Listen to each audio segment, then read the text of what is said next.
Okay, episode number 1 or 2, depending on when I post these and in what order.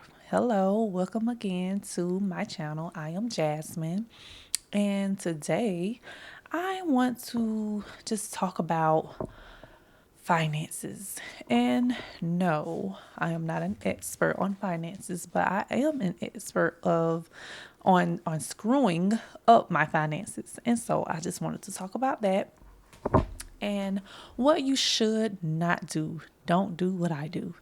Do what I'm trying to do now. Okay. So, I am on a journey of getting my finances in order.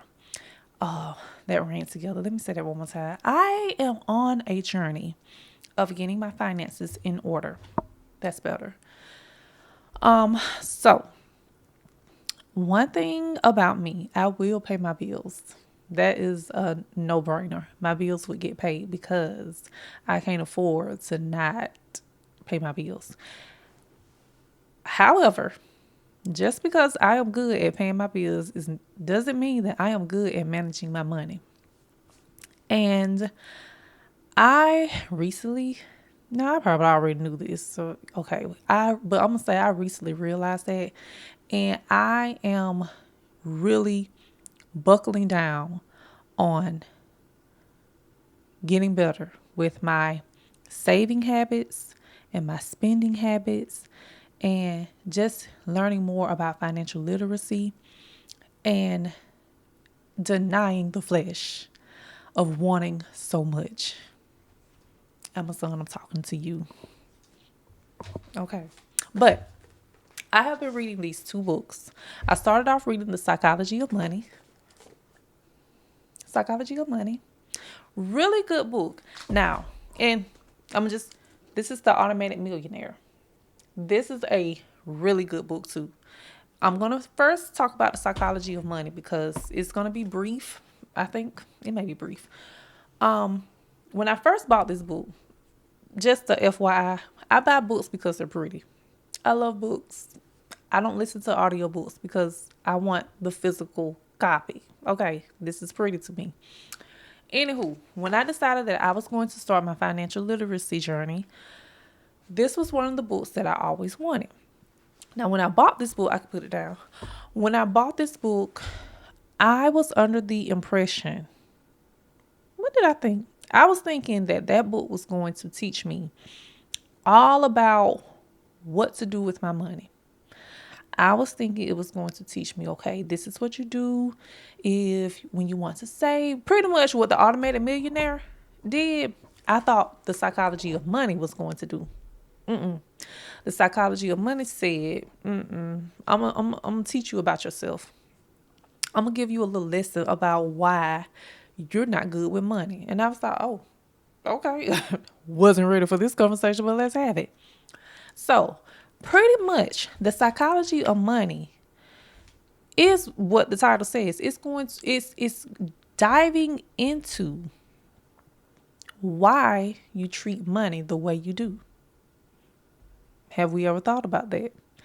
No, I haven't. I don't know about you.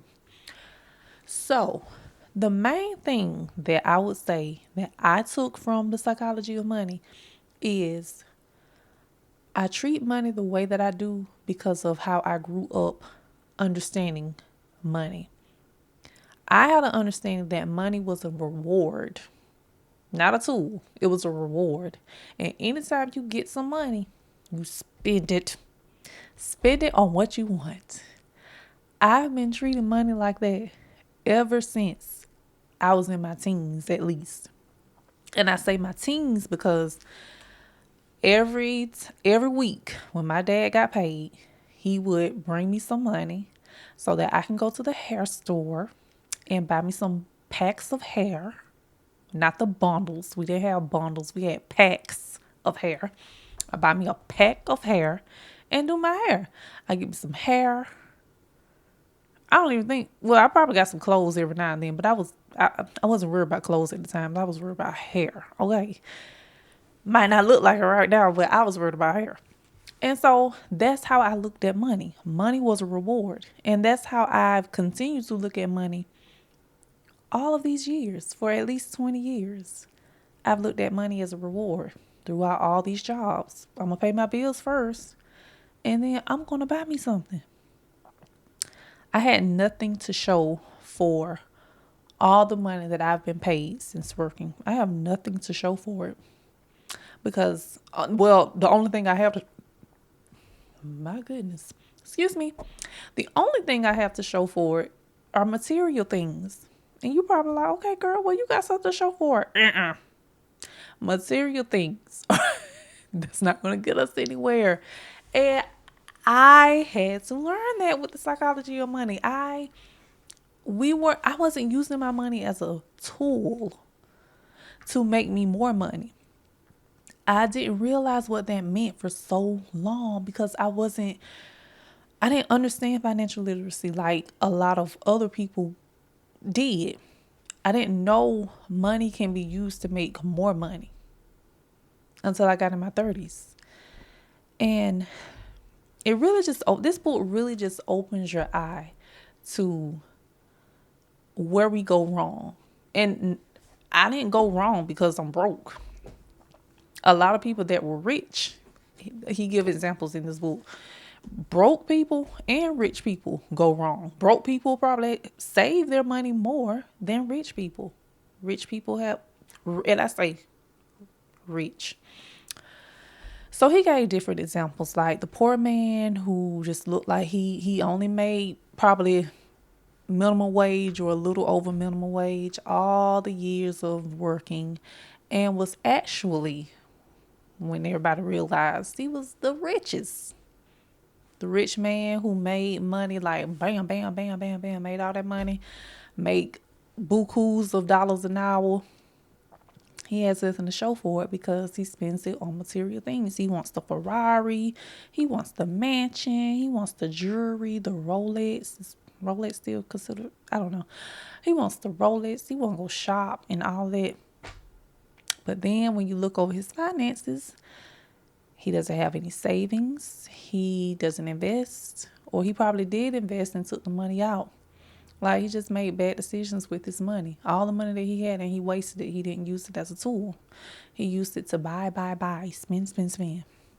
And so this is pretty much what this book is about. I will say this is a really good read, and this will kind of just reprogram your thought process when it comes to managing your money. I was trying to say money and funds, managing your money.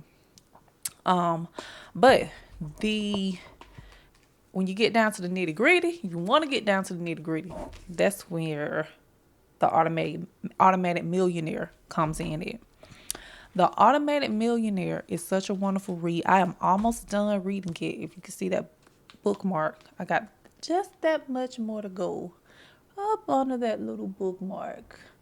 And when I say I really could not put that book down. The author is by David Bach, and let me just give shout out to Morgan Housel for The Psychology of Money. But The Automatic Millionaire is by David Bach. I was introduced to David Bach recently. I hope I'm saying his last name right.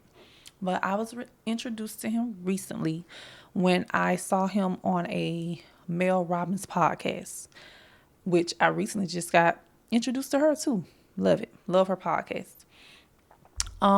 So I saw him on Mel Robbins' podcast, and this is like at the beginning of my financial literacy journey. This journey just started, but I saw this probably like a month or two ago, and I was just intrigued by the information that he was giving to us. And it was like you're getting all of this good information that a lot of people pay to go to different seminars and, I don't know what they call them. I'm just going to say seminars. They go to different seminars and learn this information, but he's giving it to us for free on the Mel Robbins podcast. And so I just started taking my notes. My notebook, I think, is right here. I was taking my notes, and anytime I'm intrigued by someone and they mention a book and they mention that they have a book, I'm going to buy the book. I want the book and I got to buy it. So I bought The Automated Millionaire and I began reading it. And I just learned so much about how I should have been using my money. And I'm just going to give a few tips that I learned from the book. This is not in any particular order. I did write it down in order, but I shouldn't say it's not in any particular order. It's in my own words. So if you want the actual factual, go get the book. Okay, get the book. But these are some of the things that he talked about in the book. First, pay yourself first. Okay, what does that mean? When we get our check, aren't we paid first? No, you're not paid first, even though you're getting the money. Because a lot of us tend to get our checks and we pay our bills. And that's, you should pay your bills. But prior to you getting your check, you need to pay yourself first. How do you do that? You use your 401k or your 403b or your Roth IRA or something like that. And you financial gurus, if I say anything wrong, don't come for me, just correct me in the comments, okay? Don't bash me, okay? Okay. But you pay yourself first. And you do that by automating a certain percentage of your gross income, pre-tax gross income, to your 401k, 403b, Roth IRA, those types of things. And if you're not familiar with those terminologies, just look it up, Google. It's just a retirement account overall. They are retirement accounts. And so you set a certain percentage aside prior. These are pre-tax. This is your pre-tax income. This is the income that the government cannot tax. You use that money to pay yourself first. Okay, it's not instant gratification, but that's where we go wrong at a lot of times. We are looking for instant gratification instead of thinking about our future. I don't know if you guys pay attention to politics. I don't know if you pay attention to what goes on in the world, but I remember at one time they were saying that the funds for Social Security will run out. I don't know about you, but that didn't sound too pleasant to me, especially when I pay Social Security every 2 weeks. So learn to pay yourself first using your 401k benefits. We don't want to get to retirement age and we are depending on the first and the third check, and that's the only thing we have to depend on. We can't live life like that. No, we gotta, and then get up there in age, and we gotta hope that the employers keep us employed.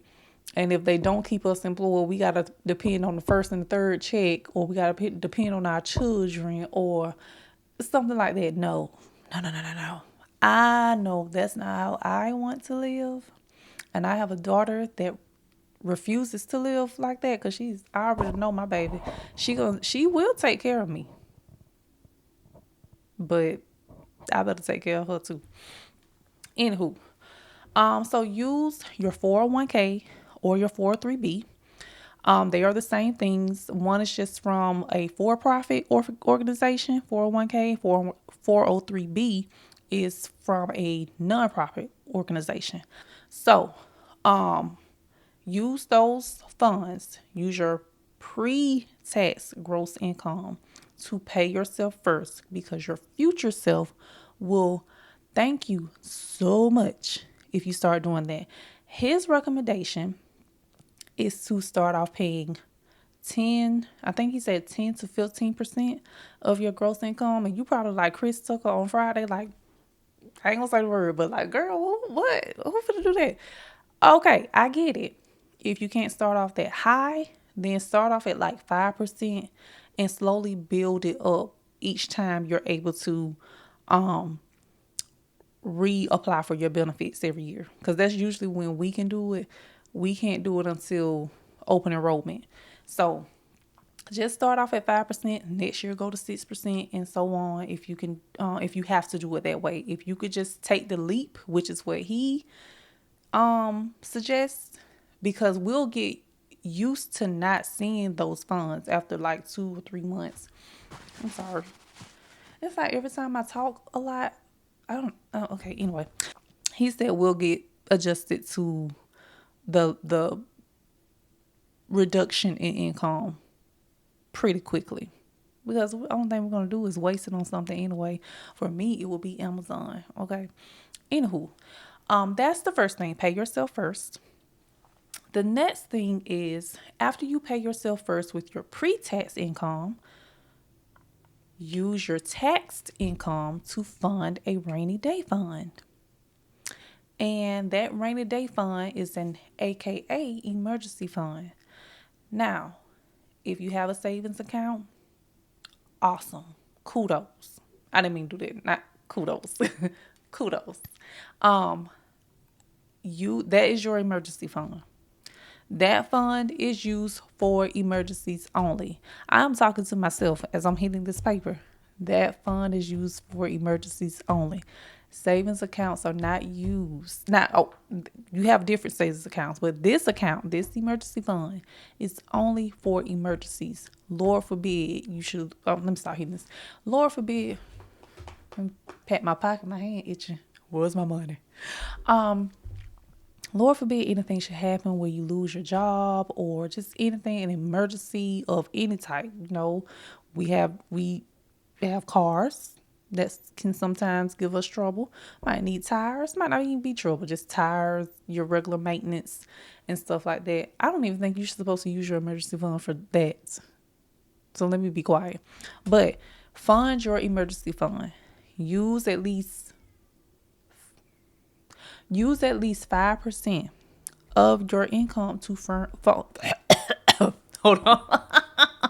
Use at least 5% of your funds, your income to fund your emergency account. And what he suggests is having at least 3 months of what he said? Oh yeah. 3 months worth of expenses in your emergency fund account. That way you just have a cushion. If anything goes wrong, you have at least 90 days to get back on track because all of your expenses will be paid for at least 90 days. You have some people that have at least a year's worth of expenses saved. That's what I want to do. At least a year's worth. Right now, nowhere near it. And it just makes me so sad because it's like, girl, what have you been doing all of this time? What have you been doing? But yeah, so fund an emergency fund. And then parallel to that, have a dream account. Now, your dream account is for the things that you want to do, like whatever type of classes you want to take, whatever trips you want to go on, whatever material things you want to buy. Have a separate account for those types of things. Have a dream account. And you fund that as well. Now, it's up to you. He probably said in the book how much to put towards that dream account, but it's really up to you how much you want to put towards it. But just learn how to deny your flesh. Learn how to deny your flesh while you're funding your dream account. My problem is I want what I want when I want it. And a lot of times it's just for my house. It's either something for my house or clothes or hair. I know it's sad. And that's what I'm going through right now. I'm learning how to deny my flesh so that I can start saving and using my money as a tool instead of as a reward. You're not being rewarded. No, use this money as a tool. And so another thing is paying your bills automatically. Now, that's one thing I don't have a problem with. I'm going to pay my bills.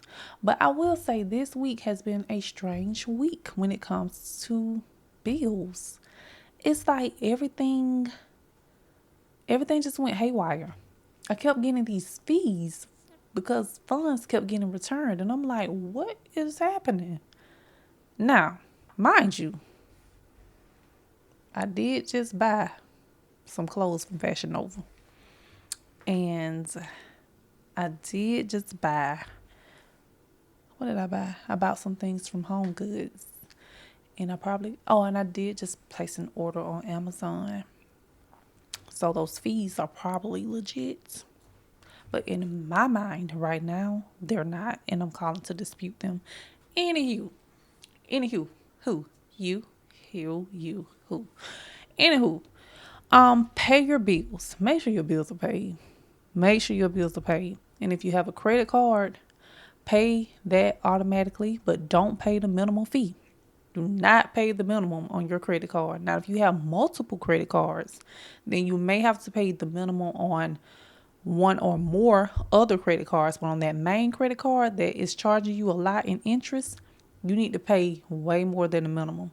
Pay more than the minimum because you're going to eventually end up paying a lot more than you intended to pay that card off. And it's going to take you a lot longer to pay that card off if you just pay the minimum balance every month. So pay more than the minimum. And not only just pay more than the minimum, because I pay more than the minimum, but where I go wrong or used to go wrong is I pay more than the minimum and then I spend what I just paid towards the balance. This is sad. This is sad behavior. So, yes, this is what this book is going to. It is going to open your eyes to the foolishness that you've been doing all this time. It is going to open your eyes to the buffoonery of how you've been carrying yourself. Yes, so pay your bills automatically, including your credit card bills. Mortgage. I used to have a mortgage until I sold my first home. And I had my reasons for selling my first home, which I don't regret doing it. The only thing I regret doing when I sold my first home is not saving that money to buy a second home. I was like, okay, I sold this home ownership. I got the feeling of home ownership and it was all good and dandy, but I can take a break from it right now. And mistake. I get it. Mortgages are high. How homes have the prices for homes have skyrocketed. I get it. However, I understand why they say have a mortgage instead of paying somebody else's mortgage, aka rent. Pay your own mortgage before you pay somebody else's mortgage. And that's what I'm doing right now. I'm paying somebody else's mortgage. And while I appreciate the roof over our head, I am working on saving my money because I want to buy another home in the next year. And I'm going to do it. I'm going to do it. Because why they say, y'all saw that, why they say pay your own mortgage than somebody else's mortgage? Because when you have your own mortgage, you build your equity. And only if you need to borrow money from your equity, you have the means to do so. And you're building your credit. My credit was fabulous when I had a mortgage. My credit was wonderful when I had a mortgage. And you get all these tax benefits when you have a mortgage, like the tax deductibles. Okay, financial gurus, correct me if I'm wrong in the comments, but be gentle, okay? Gentle.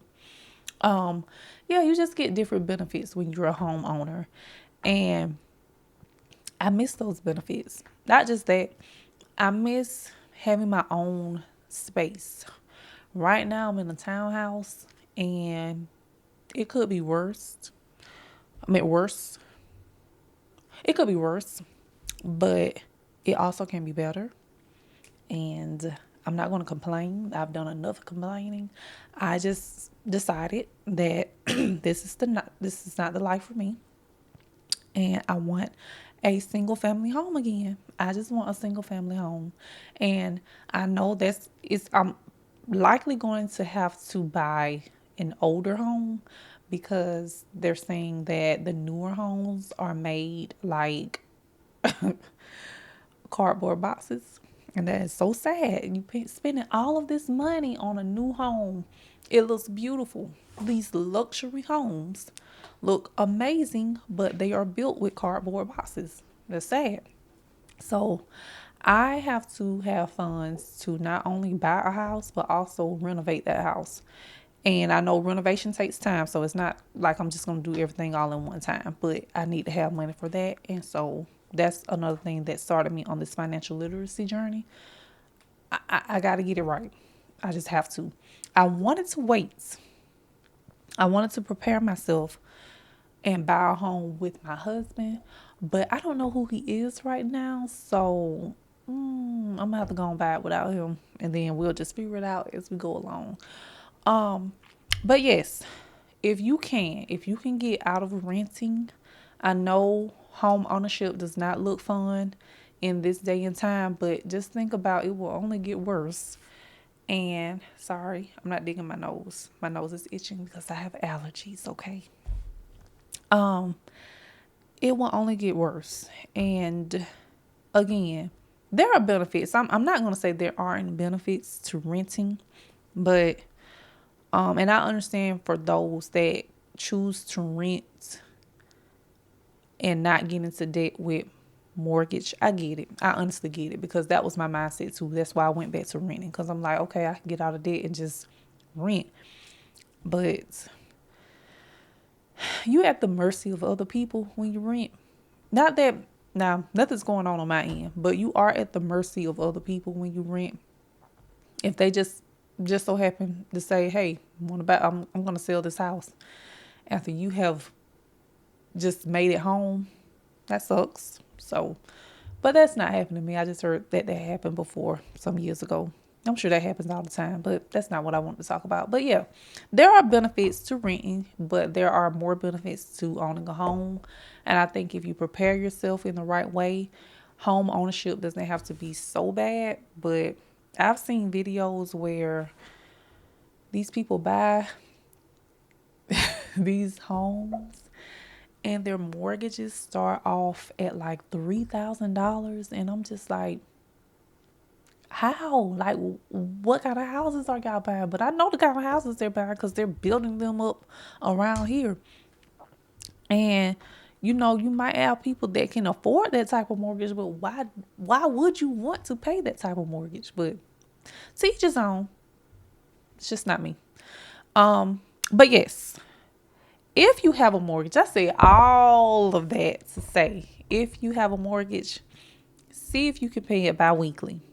And what I mean is paying half with one check and paying half with the other check, because that will cut down on the interest that you pay towards your mortgage, and it will cut down on the amount of years that you have to pay towards your mortgage. And not only pay it bi-weekly, but also try to make an extra payment annually, at least one extra payment annually, because that will save you some years. I think it's probably like 7 years, around 7 years it'll save towards how long you have to pay for your house. So those are just some of the things that he suggests. I'm sorry, y'all, my nose is itching. That's just some of the things that he suggests in the book. And one of the tips that he gave that just really touched my heart, because a lot of financial people or some books that I've read don't even say things about tithing. And he mentioned tithing in this book. He said to give to tithing/charity, which is however you look at it. Always give, because in order to receive, you have to give. And I just really appreciate that he put that in the book. A lot of people don't realize the more you give, the more God will bless you with. I've been a firm believer of that. I have been used and abused because of that, because of I have a giving heart, which kind of made me fall back from giving. But it shouldn't have made me fall back from giving. It should have made me just fall back from the people I was giving to, because it started feeling like I was being used, and I don't like that, child. But yes, give. If you can't give money, give your time. um just give some type of ways. What's it called? Volunteer your time, or volunteer just some advice. I like to give advice. Well, I don't let me rephrase that. I don't mind giving advice, but I have a spirit where people gravitates toward me and tells me all of their business. And thank you, Jesus, I have the wisdom from heaven most times to just give them the best advice I can give them. I have that spirit, y'all. I'm so sorry, but this nostril right here is giving me a fit. Oh my gosh. It's like it's tingling. I just give some type of way. Volunteer, give clothes. Give clothes, give canned foods, donate to a hospital, donate to a church, however you want to do it. Just tithe or give charity. So those are some of the things that the automatic million the automatic millionaire taught me when reading this book.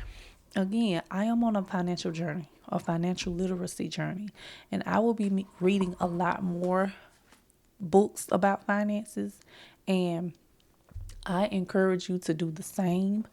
I am learning so much. My mindset is resetting, and I am not spending as much as I used to. I'm learning to deny my flesh from buying all of this stuff, and just learning the value of saving more than spending. I am not this. What is this?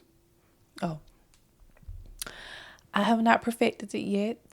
Um, I have a lot more things that I want to buy for my house.